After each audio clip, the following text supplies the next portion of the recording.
This is Frank Skinner. This is Absolute Radio. This is Frank Skinner on Absolute Radio with Emily Dean and Pierre Novelli. You can text the show on 81215. Follow the show on Twitter and Instagram at Frank on the Radio. Email the show via frank@absoluteradio.co.uk. Morning, boys. Good morning. Morning.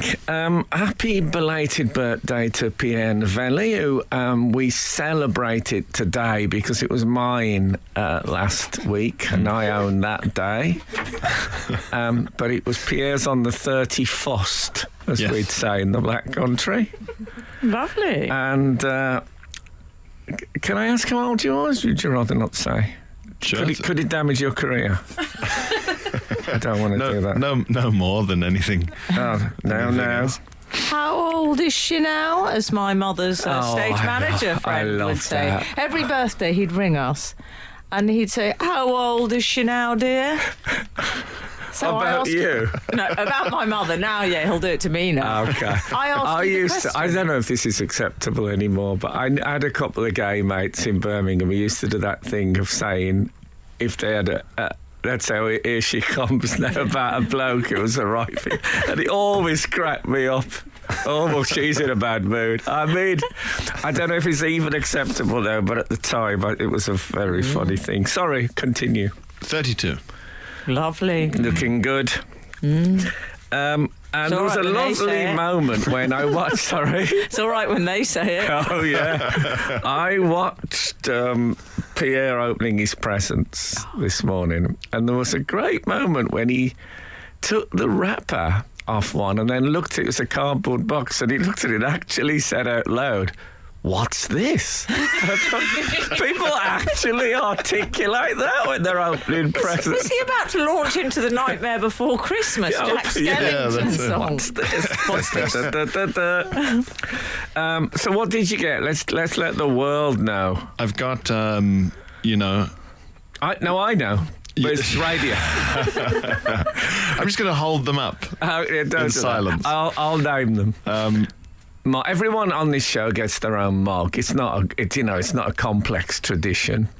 No. So mine has got Marquis Smith on it. What's yours got on it, Em? Let's have a look, shall we? Yes. It's pink. Oh, it's pink. And it's That'll do. got a chili on it. Oh, I believe. what's that saying? You're a bit cold. Well, I wonder if they've thrown me a little bit Or a of bit hot. shade. I wonder if it's a little bit of subtle shade there. They hate you.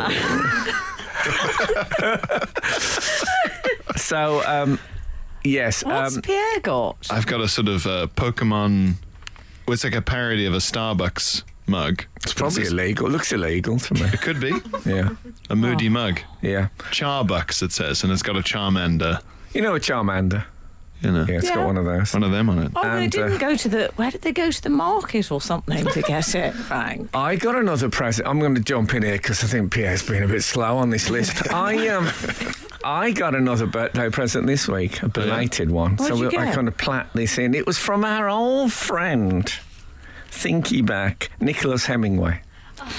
Now, Nicholas Hemingway is a master penman. Oh. Yeah. Yeah. And he always sent some lovely writing irons over the years. And he has made... Now, this is... I love Nicholas Hemingway. I think if there was a Hemingway talent league table, it'd be Ernest and then Nicholas and then probably Mariel and then Wayne. That would be my top four. That's my Champions League Hemingways top four. Anyway, And also, there's a bit of nom de terme with Nicholas Hemingway. what does that mean? Nominative. I can never say that word. Nominative determinism. Yeah. Oh, yeah. With the writing, isn't there? Yeah. Is there? Well, Hemingway going Does it- into the writing industry. Oh, I see. Do you see what I mean? I always think of Ernest hunched over a Corona. I don't mean the beer, I mean the typewriter. Oh, yes. Go on, then. Do you think he sort of looked at it in that sense and go, well, I'm a Hemingway, but I'll never top Ernest. So maybe if I top Yeah. the method by which Ernest earned his spurs. Love Yeah, it. I hope so. Anyway, Come on. he sent me a beautiful pen, and I'll tell you what it's made from Go on. after this. What about that? Pen cliffhanger. Have we had one of those before? Yeah. I don't think we have. We will come back to Pierre's presents, but honestly, come on. Frank Skinner on Absolute Radio. So I heard from Nicholas, and he says, "I'm sorry, your present's a bit late." Like, it's lovely getting a late present. 'Cause you think you've had all your presents, and you get another present. Oh, anyways, one of his beautiful mechanical pencils, and I should say you can go on the internet, look up Nicholas Hemingway, because pens, I love them. But this one is made out of I love them. T-shirt. 5,100-year-old oak. Oh. Bog oak, as he calls it. And now, what is the phenomenon? Has it got a name when somebody says something to you and you think, I've never heard that before, and within a week you hear another reference to it? What is it? Pierre? Baader-Meinhof phenomenon. Oh, yes, that's do you right. know? I love that. And the idea is people had never heard of the So you explain the Baader-Meinhof to someone. Who which is was Baader-Meinhof? It's a German terrorist organisation. Yes. Yeah, and then you think, I've never heard of that. And then 2 days later, you'll see a reference to it in the newspaper. It's a very odd. Yeah. There must be a psychological explanation that you wouldn't have noticed it before. What is it, Pierre? Or maybe there's just a god. Hill. Anyway, so it's a beautiful pen made from this old oak. And he refers to the fact that Seamus Heaney, the Irish poet, wrote a poem about the Tollund man. Oh, yes. Now, my son said this week, we've been doing some stuff about the Tollund man. I said, I don't know that. Never heard of it. And I'd read that poem, still didn't register. I was thinking totally Piltdown. I said at school, I'm sure we did Piltdown, man. Piltdown, I looked up, was a hoax. Yes, I believe so. Complete hoax. So I thought, Tollund man, who knew? And then this, he has sent me a picture of Tollund man and said that the finish he's gone for on his pen is a sort of Tollund man. Matte finish. Really? It's a bog body. And he sent me a Totally. picture of TM, and Oh, we're going TM already, are we? and he Wow. said, I wonder if he holds the record, 2,000 years, the longest time to wear a hat. And he is Ooh. very distinctly wearing, not dissimilar to the one I bought from Liberty's, the orange beanie. So, but Tollund man, it meant nothing to me 2 days ago, and now 2 references like that. It's Have you really, explained who he is, though, Tollund man? he's some old guy that they found under the ground. They always find them in peat bogs. Yes, Don't there's a they? famous bog body. Yeah. Lovely. There's other bog bodies. Absolute Radio. Yeah. Frank, may I just share this with you from Barry Mack? I thought you might appreciate I thought it. that was going to be Manilow. I No. was so excited. Do you like Manilow? I like the idea of him as a concept. Okay. Dear Frank, Em and Pierre, very long-time reader, occasional mailer. Okay. I thought I'd bring you a little story from Does that mean he writes muscular American prose? It was a Norman Mailer joke. Everyone, Google him. Carry on. Absolute Radio. I thought I'd bring you a little story from our house about the New Year's honours list. Oh. Every year I go on the website and read through the winners to see if there's anyone local or famous.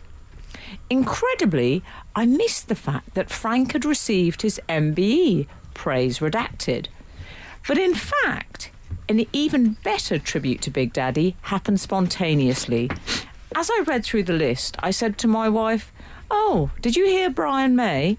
To which my wonderful wife of 20 years instantly replied, "No, but thanks for the tip." Hey, hurrah. Truly wonderful tribute to your work. Yes, yes, more important in many ways. Although I will say they're not the only one who missed it. Oh. The Roman Catholic Journal, the tablet, which I have every week delivered in what is that see-through plastic stuff? Polythene? Sure. Anyway, had a list of Catholics who were in the New Year's honours list, and I never got a mention. I mean, you'd think I'd get in that list. I thought you were quite well in with them. I know. I was once voted I think it was the 69th most influential lay Catholic in Catholic Britain. Rearer of the Year. I don't. No, they don't do that. Sorry. No, Sorry, not yet. Frank. Not yet. But that's more of a C of E thing. Didn't they do a Rearer of the Year, do they? But yes. So I was not on their list. Oh, I'm so I sorry. can't believe it. I hope it's not going to be like that at the old Pearlies. Frank Skinner on Absolute Radio. Okay. So what did you get for your birthday again, Pierre? Well, a Charmander mug. Yes. Yes. Oh, we've done that. Yes. A book, Shadowlands. Okay. What's that about? It's about Britain's various lost sort of ruins and Okay. ghost towns and so on. Okay. So I'm guessing some Whitby.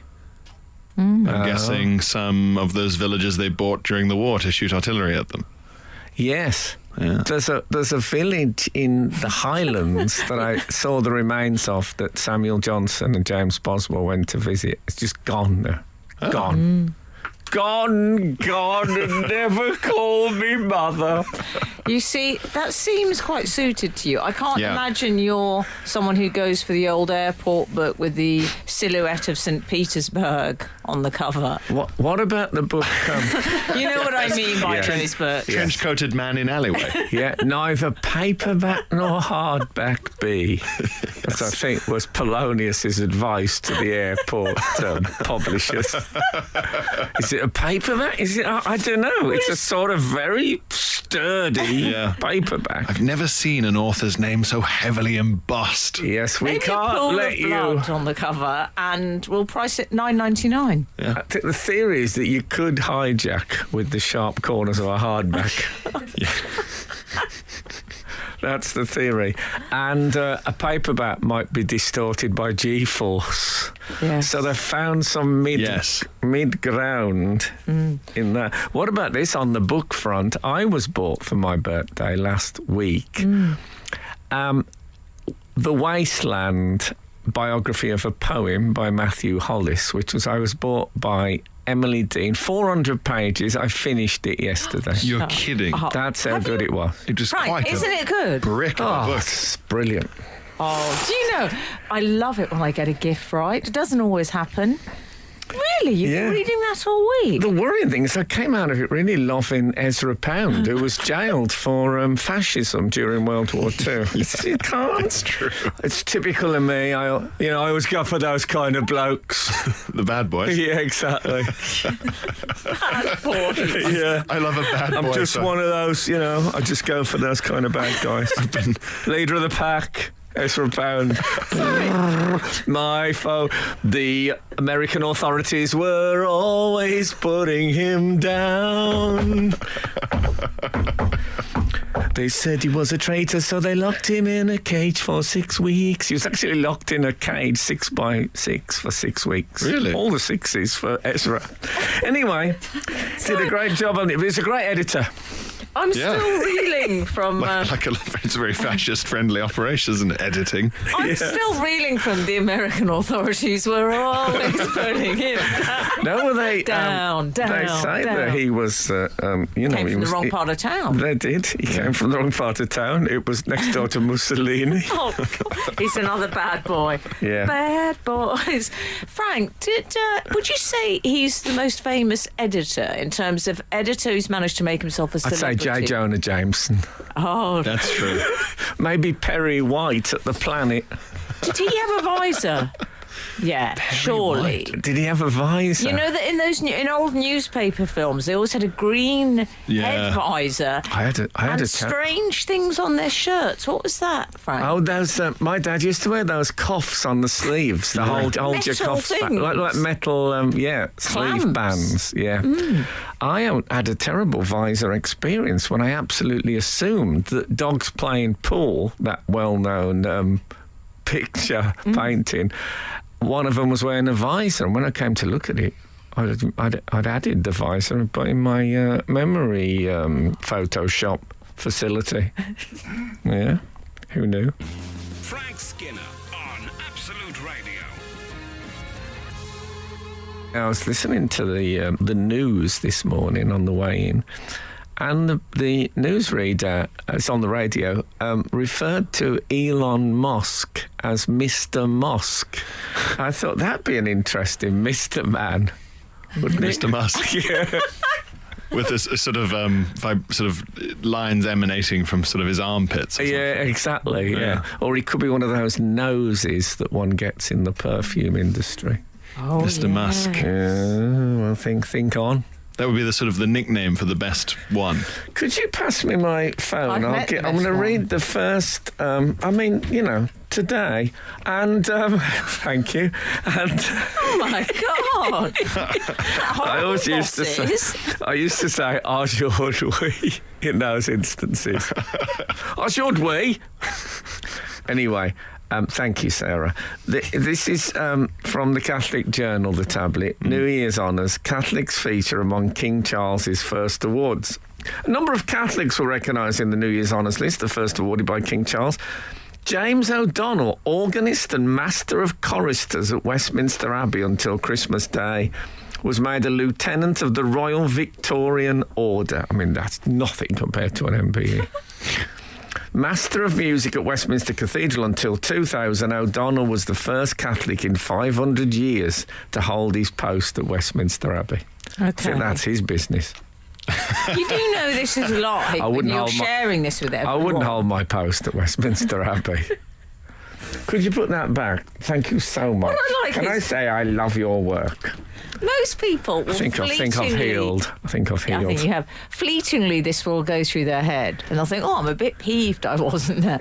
Not Frank. No, but there's a long list. You know, by the end of it, The length of the list is sort of a proportionate to the irritation, I imagine. by the end of it, it's those people who people always say really deserve an honour, and you don't want to be below those. Why do you think? Why the omission? Yeah. Oh, I don't know. Do you think that Toffee nose. this is how they've let you know that you've become anathema?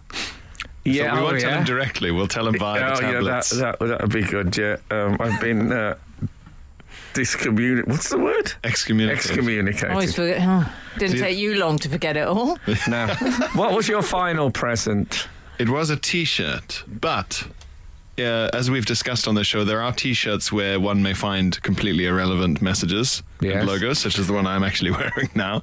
Yes. Currently got a Route 66 Yes. T-shirt. You look at it and say, you weren't at the Oregon summer camp for Javelin 1971. You weren't in You liar. Los Angeles 1984 Raiders. It throws up an interesting question about how long a joke remains funny, because Joe Root, the England cricketer, they have numbers on their backs and they have their name and then a big number, and he's 66 is his number for Route 66. But you think, Joe, it's a good joke, but I've seen it now, mate. Carry on. Well, this is a relevant T-shirt. Oh. Thank God. And it is an Isle of Man classic 1907 short course TT T-shirt. I remember that one. Yeah. Pierre grew up in the Isle of Man, Yes. so and the TT obviously is an essential part of the island's culture. I think. What it's does it fair to stand for, TT? Tourist trophy. Oh, I didn't know that, Yeah. Frank. Did you? say. I knew it and chose to forget it. It was so Okay. tedious. Oh, is it? To free up some room. Yeah, Is it? I'm at a point where, honestly, I'm having to get another bookcase in. Do you know, we're going to have to start doing that, Frank. We have to start deleting some of data. I find Guardian's helping me with that. Quite a lot. Frank Skinner. Absolute Radio. Frank, Louisa in North Somerset describes herself as a loyal reader and occasional emailer. And this is rather lovely, her take on your... From Somerset. Yes. Do you remember they used to write, like, if you got a postcard in Somerset, it would say, "Welcome to greetings from Somerset." It's supposed to be recreating the local accent. As a sort of phonetically. Yeah, that was the theory. Well, this is her take on your, what I'll call Catholic tablet gate. Oh, yes. Morning, Frank, Emily and Pierre. Perhaps Frank has been left off the list because he is already a very well-known figure. Maybe in the tablet, and she's put it in little quote marks, they are making known people who have been awarded who are not particularly well-known and well-recognised. They are making known. I'm sorry, my emphasis was wrong there. Do you see what I mean? So, if you look at it in this way, it is a massive compliment. I mean, I do think it's quite a stretch to look at it in that way. Yeah, and also there was a big article about the Pope this week. They weren't worried about pushing his profile. there wasn't a meeting where the editor went, well, we know. No. When I had an audience with the Pope, I mean, it wasn't just me, it was a bunch of people in the room. He didn't come on and say, hello, I'm the Pope. he backed himself. So you don't believe that the tablet's philosophy here is that your light has been sufficiently No, the debusheled? tablet are always scratching around for a bit of celebrity stuff. They're always interviewing people who say, I grew up as a Catholic, and it's still, it still has a meaning, but I don't believe in it anymore. I thought, well, I don't want to go in the other papers. It's packed with atheists. The bloke interviewed me, Peter Stanford, and I said, why do you keep interviewing people who don't do it anymore? I don't hear about those. Everyone talk to them on the tube. What about? I want the practice. I said I'd rather have someone who, who no one's heard of, who still goes. There you go. What has it changed? Nothing. I've got to quickly say thank you to Nicholas Hemingway, Oh yeah. who's texted in, happy birthday, Pierre. Sorry for not realising. What a class act. Yeah, he is a class What act. didn't he realise? I've forgotten already. But it was my birthday. Oh, I see. Well, yes. Okay. Very good. He's, like I say, I'm putting him down as a friend of the show. I'm now adding Tolland Man Yes. to our... though he doesn't look like an early riser to me. I think he must do the podcast. What a curious door policy you have. Yeah, exactly. It's very Studio 54. I decide who gets in and who doesn't. Tim Key, Neil Gaiman, Stephen Moffat, and The Tolland Tolland Man. Can't believe they let in the Tolland man, even though he's... Imagine I get a call from the driver saying, I've been outside his house half an hour. A Tolland Man outside. He came out only wearing a hat and a noose. Yeah. Can't drive him like this. No, that's when he picks up the Edge. Oh, the Edge. I haven't told you about I'll tell you after. This is Frank Skinner. This is Absolute Radio. This is Frank Skinner on Absolute Radio with Emily Dean and Pierre Novelli. You can text the show on 81215, follow the show on Twitter and Instagram at Frank on the Radio. Email the show via frank@absoluteradio.co.uk. We used to have rag and bone men come down our road, and that was the tone they used. Oh, yes. Any old ringers, any old riders, and then you take your scrap metal out. That's how it worked, kids. There is a way of shouting that sort of, even if they're nearby, they still sound like they're in the distance. Well, yeah, and also there are tunes. I mean, I don't know who wrote the tune to Evening Standard, but when they used to sell the Evening Standard in London when I first moved down, people would go, Evening Standard, Evening Standard. And I thought, did someone write that? Write that tune? No. Did someone with a sort of quill sit down and compose? I worked at a place called Pell Furniture, where I used to smash up furniture with a sledgehammer and put it into a furnace. And don't ask. As part of the job, or just It as was a stress absolutely relief? as part of the job. We've all done it, dear. No, the job. Wow. And the receptionist there would say, hello, Pell Furniture. And I thought, who wrote that tune? Da-na-na-na-na. And trying to connect you. Yeah. That's the other tune. Anyway, it was my birthday last Saturday, as many of you will know, and my partner took me and her and our child and her sister and his husband and their child and Pierre and Sarah to a Batman-themed restaurant. Oh, I think you mean Emily. birthday? As What you did I were. say? Sarah. Oh, sorry, Sarah Pierre didn't and come. I- That's my guilt that Sarah didn't come. Well, no, let's be honest. Pierre and I, we frankly gate crashed, but that's what No, we do. no, We smelt no. a free meal. No, we. So we went to. I didn't even know it existed. It was. I was told it was on the way in. I was told I had to guess, and if I peered through the doors, which weren't open when we got there, there was a family tree of the Wayne family, and it was Bruce Wayne. So I got very excited about it being a Batman-themed restaurant. I'll be honest with you, and I am a bit on the nouveau riche side, but I was hoping for a bat burger, Yes. some sharp repellent cocktails. You wanted a sort of Yes. rainforest. What was the place you went to that wasn't Rainforest Cafe? Jungle Cave. Jungle Cave. Well, you were hoping for sort of like It was the penguin-themed ice cream. Yes. Yeah, it was the Rainforest Cafe in reduced circumstances. I was hoping we'd be served by, a waitress dressed as Aunt Harriet. Do you remember Aunt Harriet? Well, you got a guest dressed as one. Yeah. Aunt Harriet used to say things to Bruce Wayne and Dick Grayson like, I don't know where you two get off to. You're always rushing off somewhere. That was her job. Her job was not knowing they were Batman and Robin, but living in the same house. Anyway, so we went there, and it wasn't like that. It was terribly nuanced. Yes, there was like a gentle nod to. There was the penguin. Pennyworth Bar, Yes. which is Alfred the Bottler's surname, but there was no real symbol of him. Can I say he's quite? I don't know. He's quite entitled, that butler. I mean, He does know, of course. he's an employee. And he's got a bar named after him. I know. And, come on, well, mate. then there was the Cobblepot Room, which is the surname of the penguin. Oh, yeah. And the waiter said, we don't use the P word. Oh, God. And there was one sort of, it looked like an ice sculpture of a penguin high up. That was it. Yes. Now, I once had a Trilby hat as a child, and on the hat band it said James Bond 007. And I thought, as a kid, he wouldn't have worn this, would he? It's not, as merch goes, he would not have worn this hat.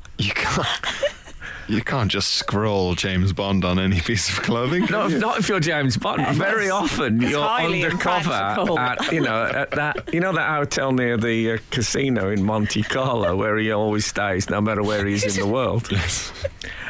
He wouldn't go in with a trilby that said James Bond 007. I also had a man from Uncle Dinky, it was a corgi car, where they had the Uncle crest on the bonnet. Again. But I didn't want this level of nuance. There wasn't a picture of Batman in the whole damn place that I found. What about what the maitre d' said about our clothes? We'll get to that. We'll get to that. Frank Skinner on Absolute Radio. So, as we're walking in for Frank's birthday to the slightly Batman-themed restaurant... Yeah.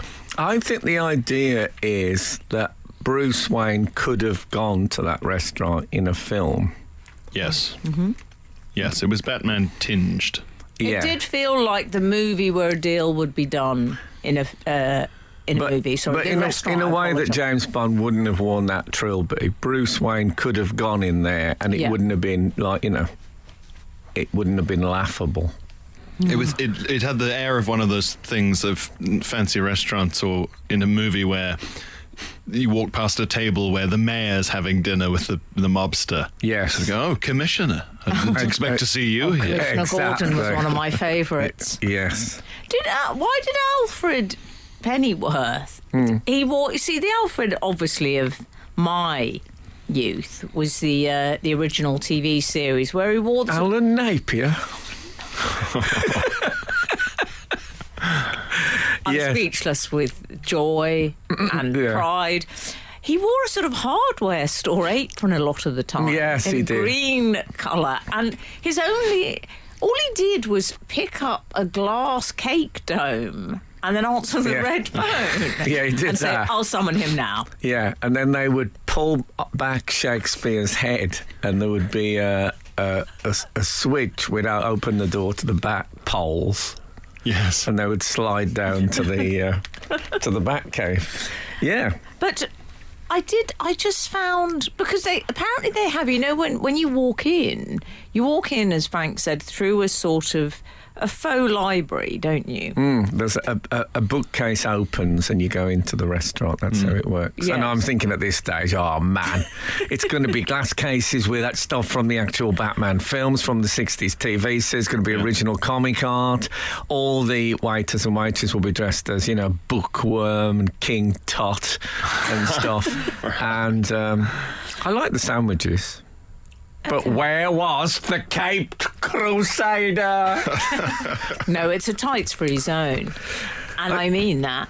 And when we walked in there... My son said, by the way, that it says on the website that you won't be allowed in if you're wearing superhero or supervillain outfits. You're actively not allowed. Can you imagine if we'd all turned up in our satin capes, just bought from the fancy dress shop, so all the folded marks are still in them. And of course, when I was a child, my mum made me a Batman outfit. Do you know about this, Pierre? Swimming trunks over jeans. Oh, yeah.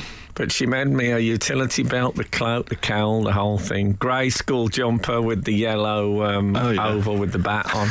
And what did you and Robin, close quotes, do? My cousin David, who had a full Robin outfit, who would walk around in tiny green swimming trunks with bare legs for authenticity. Yes. But we were by the time that they were finished, we were just too old for that game playing thing per se. So we would do things like, the other kids hang around on Uncle Ben's bridge and go in the park, but we were just sitting around talking as Batman and Robin. As if Batman and Robin grew up in like an urban deprived area and didn't really have any purpose in their lives. So we would play football in the park as Batman and Robin. And go on sit on the swing for 2 hours talking to each other. No crime today. No crime, no Batmobile. It was Batman and Robin, to use one of your phrases, dossing, essentially. Yeah, Batman and Robin when there wasn't much on. But it was more Batman and Robin than the Batman and Robin rest. Can I say, I did have a great time at lots of people I care about there, and the food was great. Yeah. I still haven't told you what the maitre d' said. No, but we'll do it after this. One thing about this, we won't be rushed on this show. Frank Skinner on Absolute Radio. Listen, Frank, I still haven't... What did the maitre d' say? OK. We all walked in. We looked OK, I thought. Yeah. Note the tents. Yeah, we shouldn't have took the tents. I just wasn't sure if we'd get home in case there was a rail strike. And they were mistaken for costumes. Yeah. At one point, Frank said as we were standing outside, we were gathered waiting for it to open like the January sales. And Frank said, it looks a bit posh for us. Yes. I muttered, speak for yourself. And he said, do you think it's going to be all right? I don't know. Well, it was fine. I got this feeling that posh gets more okay as the day goes on. What do you mean? So I think at night it wouldn't have worried me. Oh. But I think like posh breakfasts and that, I always think that's a bit... What is it though? That's because you're more hidden. Are we on the Orient Express, I ask myself. Well, as we descended into the bowels down the of bat poles, Bruce Wayne's manor, yeah, no man in a hardware apron to greet us, I noticed, but never mind. And I was with you and your son, and your nephew was present. Yes. Who is, let's be honest, a fabulously natty dresser. Oh, gosh, yeah, he had the gold jacket on. He wears a gold sequin jacket, yes, and he looks fabulous in it. We all seemed rather muted by comparison. Yes. And as we walked in... We just said we were with the band. We were. we trailed him like a dauphin. Yeah, exactly. We were entourage at that point. So as we walked in, the maitre d', who seemed to have quite a gold sequin jacket energy himself. When he's off duty, I think. Well, I suspect he has his moments on, but let's not go into that. He turned to us and he looked approvingly at your nephew's gold jacket and he said, well, at least someone's made an effort. Anyway, let me take you to your table. I mean, I like that that's the absolute entry point. Yeah. If you go below a gold sequin jacket, you're not making an effort. But of all the restaurants to bring up not making an effort, it should not have been the Where's Batman themed restaurant. There was a sort of aspect every now and then where our waiter would sort of here are the scones, bat scones. Did he do that? No, Yes. no. No, he should have done that. There was an energy of. It was like they were ashamed of the Batman theme. We've been told by management that this is a Batman themed. Yeah, but it's not a Batman theme any of us want. I mean, maybe it was. Listen, guys. Maybe it was quite meta, and they were sort of suggesting, like the Bruce Wayne character, it was the sort of hidden identity, secret identity thing. Don't mention Don't mention Batman because we don't want Bruce Aunt Wayne. Harriet would not have suspected a thing in that restaurant. I could say it would have fooled her completely. Can I say again, the food was very nice and I had a lovely time. It was lovely. lovely. Come on. It was a Batman-themed restaurant that didn't like Batman. Frank, why do they call it Wayne Manor? It's a bit of a horror. It's a bit Lotto Loud. What do you mean they have? Yeah, it's like Wayne Manor. Well, because it's the ancestral horrible home of name the for a Waynes. house. What if it was the ancestral home of the Waynes and it's like the Christian name? So there's all blokes in shell suits and stuff sitting around. Frank Skinner. Frank Skinner.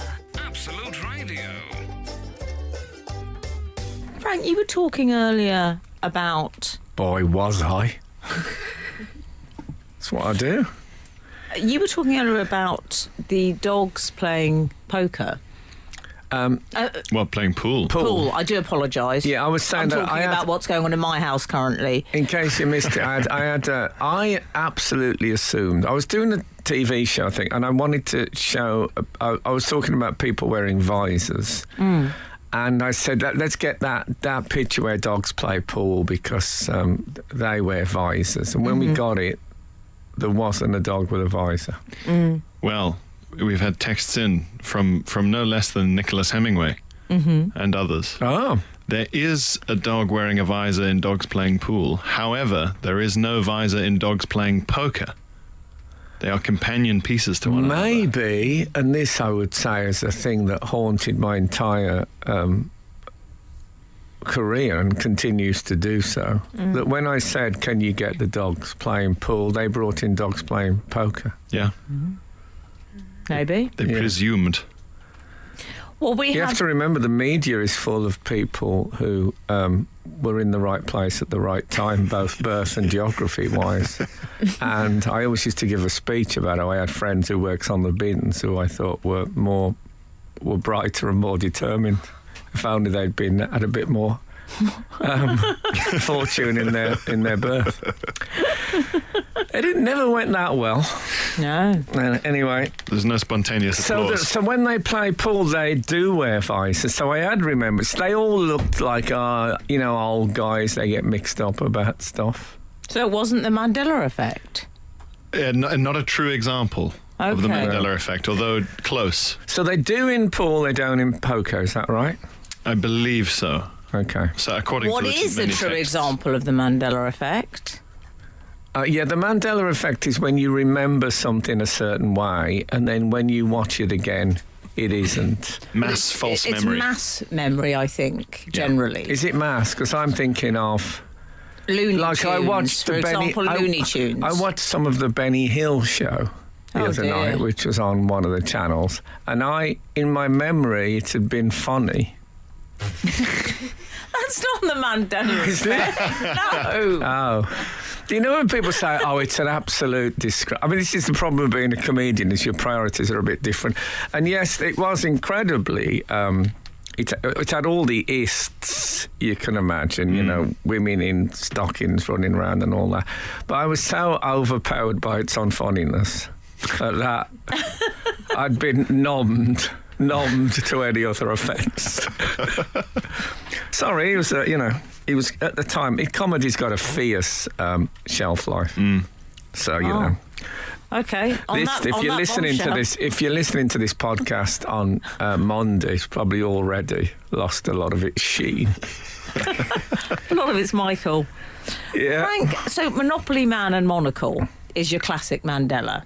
because the Monopoly Man doesn't have a monocle. No. Unlike Planters, your favourite. Yeah, he certainly does. Mr. Peanut, as he's known. Don't mention Mr. P. No, it's not. It's not the nickname a man dreams of. Frank Skinner on Absolute Radio. We've had this in from Tedley Manor. I don't know Okay. if that's near Wayne Manor. It might be. Yeah, it might be out in Manor Town. Tedley says, Pierre is such a good guest, always polite. He's not really a guest, I have to say. No. And does not plug his show. When can we see him on tour? Do we have to give him notes after each show with praise? Over to you, Frank Skinner. Well, I went to see Pierre live at the Soho Theatre, where I think it's been so popular it's been extended to Wednesday night. Am I correct? Yes, and we put Leicester Square Theatre date in for June. Oh, There you go. And also he's doing a UK tour. So if you want to see Pierre, go see Pierre. And I will tell you, it was a great show. I loved it. I properly laughed out loud. That's a relief, Pierre. I mean, I properly did. It was I'd the be nervous. the iron fist in the velvet jacket. That's what it was like. Did he crack out Sort the of velvet? bit grumpy and difficult, but he didn't collect the lint that I expected him to. Well, I had a phone call from Frank's partner, and she doesn't praise often, let's be honest, does she? Certainly not any comedians local. Yes. She was full of praise. Oh, really? Oh, wow. And I was back row. Me and her was in the back row. It's been a while. And I'll be honest, at my age, I wouldn't have wanted to watch an average-sized comedian from that distance. But with Pierre, it was fine. Sort of brought him down to Yeah, human but don't praise level. his height. That's like that actress friend of my mother's saying, your hair looked very nice on the bill. Come on. But from the back Yes. of the room, it's like Michelangelo's David. You know, you make it a bit bigger because you know it's going to be on a plinth. Careful. Yeah, he didn't do it for that. All right. Anyway, The people in the front just getting a sort of nostrils view. do couples still cavort in the back seat? Is that thing that's gone there, the back row? Pierre, Well, You're still you a do the back- fresh relationship. you hold hands in the back Would you go row? to a back row and kiss and Madame stuff? Pierre? I think so. I think young couples now, certainly in London, where it's so hard to get a starter home, would be more reliant on the back row than they ever were.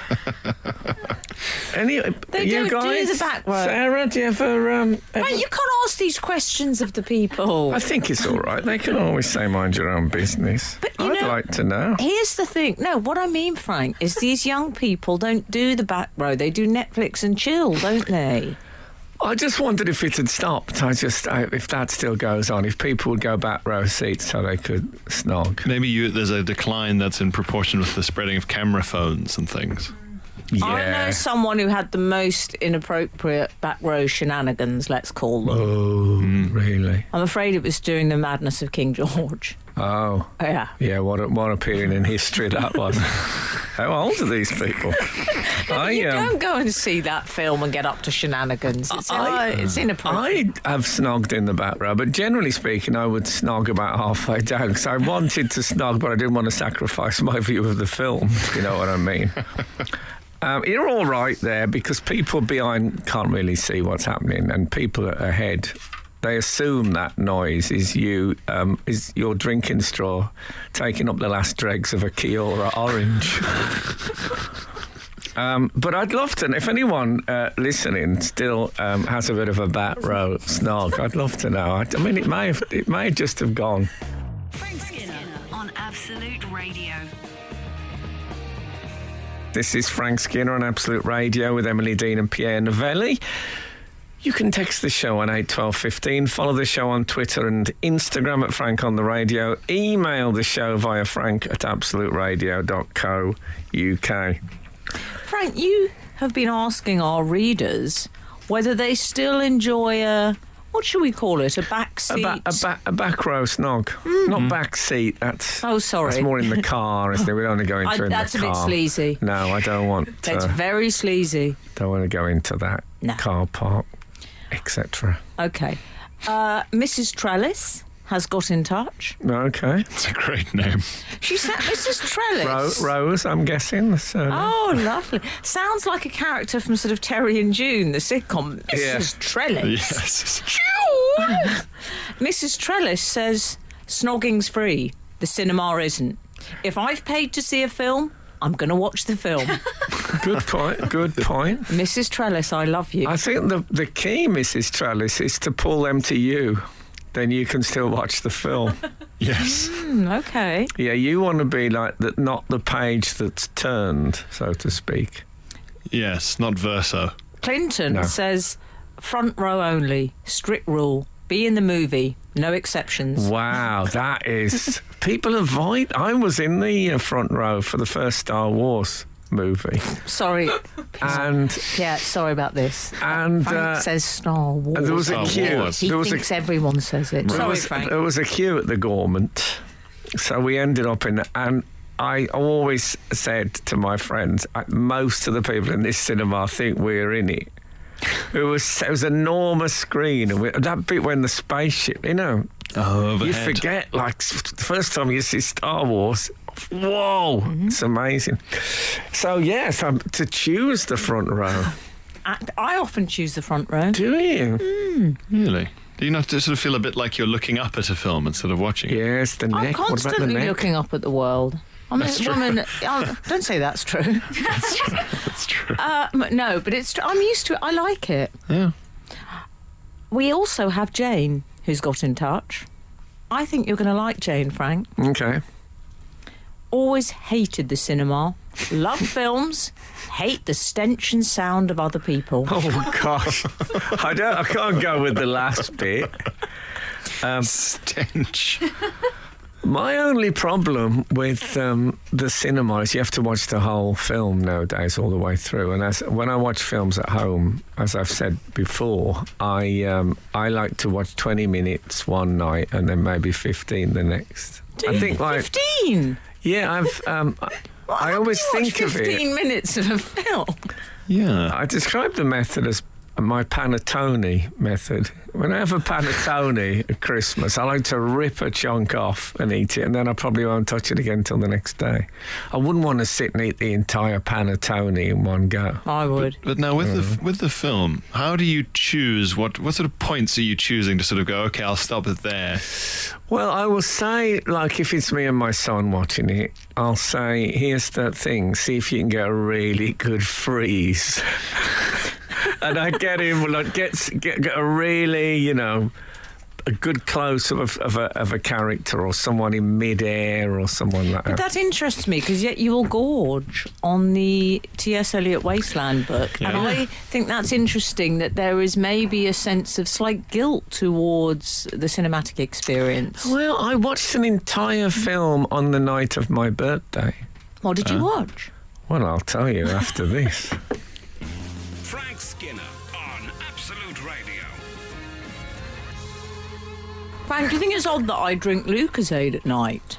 At night? Is that quite odd? Nocturnal Lucozade. Lucozade has become... We're not getting paid, by the way. We don't know anyone at Lucozade. I don't know Luke. Don't send us Lucozade. No, don't. It's not bad. that keen. No. No. You can send us Prime. which has become this cult What's that? drink. It's a YouTube drink. That my son says, can you get me some, do you think you could get me some Prime? Someone at school had a bottle today, like all to themselves. And I said, yeah, I'll get you some. We'll go in the newsagent. No, we don't have it. You have to go online. You're only allowed to buy one bottle, and it's like £11. What? How did that happen? What is Prime? Is it one of those goth energy drinks? It's just a drink. Just a drink. It's just. But it's like I'm gonna need it's a few the more Furby. details. Remember the Furby phenomenon when everyone said you can't get Furby? So it's like that, but with a soft drink. I was Tracy Island. The popularity. Don't make the mistake of assuming the popularity and rarity is due to the qualities of the drink. I believe. Well, I believe you'll find. What is it? Tulip fever. You know what Mark Twain said is, if ever you find yourself on the side of the majority, it is time to reassess your position. Have you tried Prime, Frank? I haven't tried it. That's like saying I have a very dodo. It's I don't mean the character from Doctor Who, in case anyone texts in. No, it's like trying to get blue jeans in 1960s Soviet Russia. Yes. Yeah. Yes, it's a YouTuber drink. A YouTuber has released it as a drink. It's a really strange Is it the phenomenon. sort of drink you'd have while sitting in one of those gamer chairs, which make me sick? Very much so. I If don't you're like going to those drink it, you really need to be taking photos and putting them on your TikTok and stuff. I've got some Prime. Yeah. That's what it's Look at like. you with your TikTok. Anyway, but when I used to drink Lucozade, actually I do quite like Lucozade, but don't send me any because I don't No, want don't to. send us. But why, in the evening, would you think it wasn't a good... It was a strange Well, choice. I only had it when I was poorly. When I was a kid, it used to come in... Now it's in an orange bottle. It was in a clear glass bottle, but in a prissy cellophane wrapping that was twisted at the top, and it covered... So you thought, an orange bottle, it's just a clear glass. I've been looking at the world through orange-tinted cellophane. How is it fastened? Was it an elastic band or a No, it was twister? just twisted at the top, and somehow it held. Like it was a sort of giant sweet. Yeah, like it was a giant sweet. Oh, right. I don't know. I wish I'd kept those sheets of orange cellophane. I'm sure they would have What come would in. you have done with it? I would have used it for giving lighting. It would have Frank. been helpful for my Donald Trump stage show lighting. Save on makeup. Anyway. So I associate it with illness, and suddenly became an energy drink. I that was a clever bit of rebranding because illness is not that cool, whereas energy is, everyone's after it. It's true.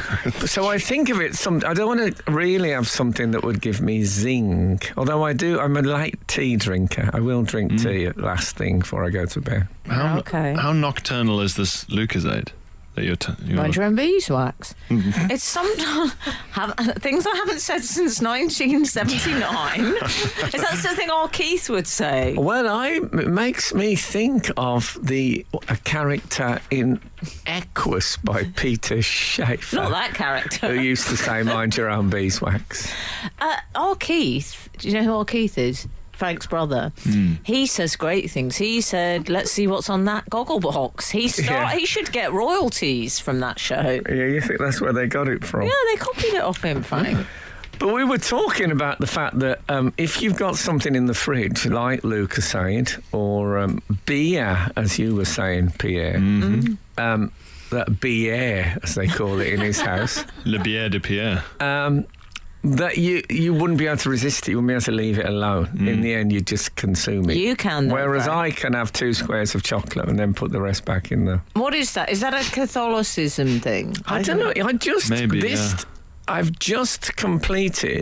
finished eating, that is, a chocolate facsimile of the ornate gold belt buckle that was found at Sutton Hoo. Which I was bought for my last birthday, and I've had a little bite here and a little bite there, and it took me a year to eat a it. belt buckle? Yeah. That's a long time for a belt I don't know buckle. what the normally time get is to it for quicker. chocolate Anglo-Saxon belt buckle. That sounds like one of those sort of phrases that you'd read in a book that has to come with a footnote. Take him a year to eat a belt buckle. In those days, it meant a very parsimonious sort of thing. Frank Skinner. Absolute Radio. David Ivor Price. Yeah. Oh, I like Well, we that. all have. Ivor Price is great. Yeah. There is plenty of the prime drink in the spa on Caerleon Road, Newport. Is that? It's $2.99. Only another 50p would secure a bottle of Buckfast tonic wine. So there is plenty of prime to Ivor, go around all flavours. Ivor, here's a business suggestion. Buy as many as you can and put it on eBay. Yeah. Do you think so?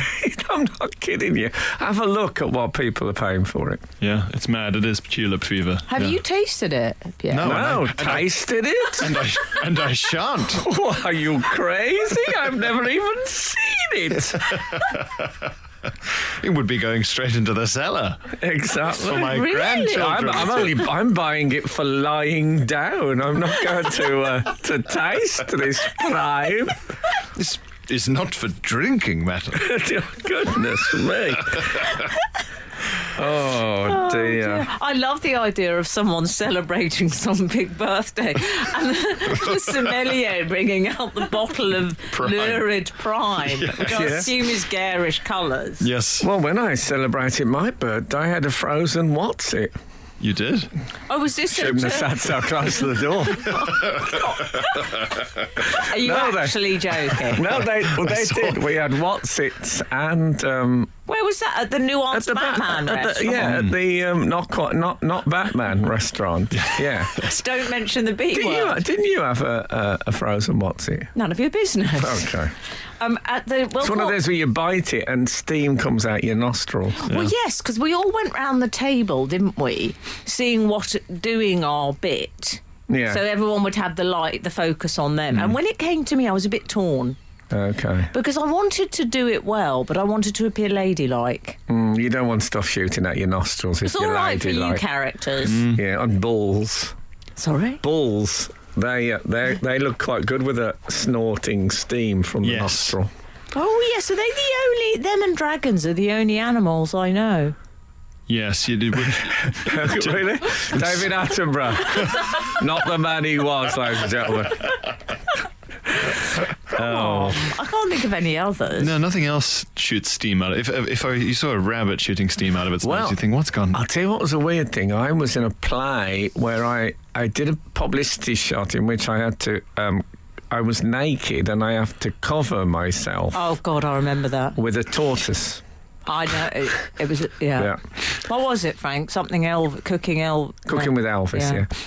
And one thing that I should have known this because it's a reptile, presumably. But Is it? there was, when I felt its nostril breath on my lower abdomen, it was icy cold. God. So I'm just reading from my new Mills and Boone, which I'm writing now. I write one a month. I was 30 quid. I was going to say that has been said of me before. When I felt its nostril breath. Cold, icy cold nostril breath on the lower abdomen. How did you feel about it afterwards? Well, it just shocked because I knew they were cold-blooded, but it never occurred to me that their nostril breath would be quite so icy. Twin jets of ice. Did you feel bonded with it afterwards? I felt disgusted by it, Did as I you? do by so many animals when I get close. Do you? Yes. They're filthy, a lot of them. Yeah. Smell. This is Frank Skinner. This is Absolute Radio. We were just discussing who was Emily's favourite friars. And Tuck wasn't in there. Tuck wasn't in there. She had Lawrence from Romeo and Juliet. I love that friar. I like Friar Jacques. I'm just making No, I think you are making it. Anyway, what about Outside Worldy? Well, regarding and pay close attention here, Frank. Guillermo del Toro. Do you want to remind us quickly? Don't tell me he sent in. Can you? Maybe we should remind a brief reminder. Well, I went to a live performance of incidental music from Guillermo del Toro's Pinocchio. Yes. Oh, Pinocchio, I wish you had a boy. Sound like the maitre d'. And I met Guillermo. Is that getting better? Yeah. No, it's actually worse, Pierre. Why did you lie? I said I went into the third sentence, which you can't do with famous people. So he just said hello to someone else. But it was nice. And you also met the boy in the Pinocchio. Yeah. Yes. Do you mean the actual boy who was the voice of Pinocchio? Yes. Who I just went on about him being ginger and how brilliant that was. Well, his chaperone, who I presume is his mother, yes, has messaged in. Another anecdote character sprung to life. Because the week before, I told the story about going to Liberties, and then the lady who served us in Liberties sent in. And now it's Juliet, Pinocchio's mum, Pinocchio's mother. Yeah, not someone you see on many character lists. Although a film I'd watch. Juliet, Pinocchio's mother, sends in a message saying, "Laughed out loud hearing you talk about Abbey Road and how all you had to say about the film was that my son was representing for all the gingers out there. I can confirm that Greg, voice of Pinocchio, the real ginger boy, yes, now knows you invented fantasy football and wrote 3 lines. He is suitably impressed." Oh, too late now, Greg. Yeah, too late, Greg. And he, I believe, pioneered a chain of pastry stores. Yes. Is that a double G, the store? It is. He's a singular. Okay, fair enough. No, well done. I mean, we're brilliant to be voicing Pinocchio for Guillermo. She urges you to stop saying it. Learn to say it properly. Okay. If you're mixing with these people, you have to learn how to say their names. I wouldn't say I mix very often with Guillermo del Toro. Yeah, can you do something? Guillermo. Okay, Guillermo. Yeah. No, really. Anyway, you can forgive an unrolled R. Yeah, can you? That's you didn't nice. grow up with actors. That's nice of her, though, to... she said she does urge you, Juliet, to watch the movie. It's fab. And also on Netflix, the 30 Minutes Making of. I've gone in hard. I've watched both. I'm a huge Pinocchio fan. Funnily enough... Lovely to meet you, she says. I had contact from someone from one of my anecdotes as well. So it's been like all the people who listen to this and think, they make all this up. We're actually bringing in character witnesses. Yes. I'll tell you who it was in a minute. Frank Skinner on Absolute Radio. So I got a very lovely note this week, unexpected, from someone who I've talked about on the radio show before, and I'm not going to tell you exactly what was in it, but it was lovely. And you know when the word classy springs to mind, I was quite moved by it, and it came from Bagshot Park. Ring any bells? No. It is the home of the Countess of Wessex. Shut up. Who I had a slight incident with at the Royal Variety. And she wrote to me in order to clarify what had gone on. I mean, are you actually joking? It was the most beautiful thing, handwritten and lovely. And did she do the fabulous posh thing that I once pointed out to you? I explained to Frank got a correspondence card with a posh address on the top, and it was crossed out. And I said, it's very classy, that touch. He said, what do you... I said, it means this is informal. He said, I thought they'd moved house. Anyway. Well, I got the best one ever I got was from Baroness Bakewell, who had headed notepaper that said, the Baroness Bakewell, and she'd crossed that out and written underneath, your friend. Oh, come on. Oh, that's very nice. Anyway, that was good. Meanwhile, yes, and it was just a lovely thing. I love her now. I shall not rest until I've got her on crockery. Did she sign it? Just a little indication. Keep it private. But did she sign it, Soph? Maybe. Anyway, I was completely shocked by it. But I wrote back, and you can't keep. But I wrote back just to say how. I think I might have used the word gracious. Not a word I use that often. But what did I write back on? Oh, the You didn't. headed paper. Because I got a present last. Oh my God, I'm so embarrassed. I got a present did last not. year that said last week that said it's headed note paper that says from the desk of Frank Skinner MBE. As a joke. And I thought I'll never be able to use this. So then I thought, you know what? I can't actually believe you did that.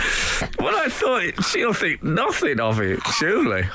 I did say in my reply that I was excited that she was the first person I got to use my headed note paper with. And what a start. What a start. What a start Yeah, it was. very much thematically appropriate. But yeah, who knew? Really lovely.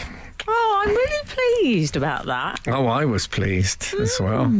I mean, I Are you going to get it framed? Like my Arthur Miller? You've got to do these things. Well, Frame I it. don't know. You see, I got I had a few things framed in the 90s. I had a Catholic corner in my flat where I had John Paul II's autograph, Paul VI. And then we've got New Lads Corner in the other Yeah, side of the exactly. flat. I had Mother Teresa, all signed. And in the sun, they gradually faded. And then I realised that if you're going to do that, you need to keep them in shades. Oh, I made yeah. a terrible error. Okay. I thought they would be like the non-petrified saints of the Roman labyrinths who would, they would not be affected by sunlight, etc. Yes. Didn't work out. Okay. Anyway, that was that.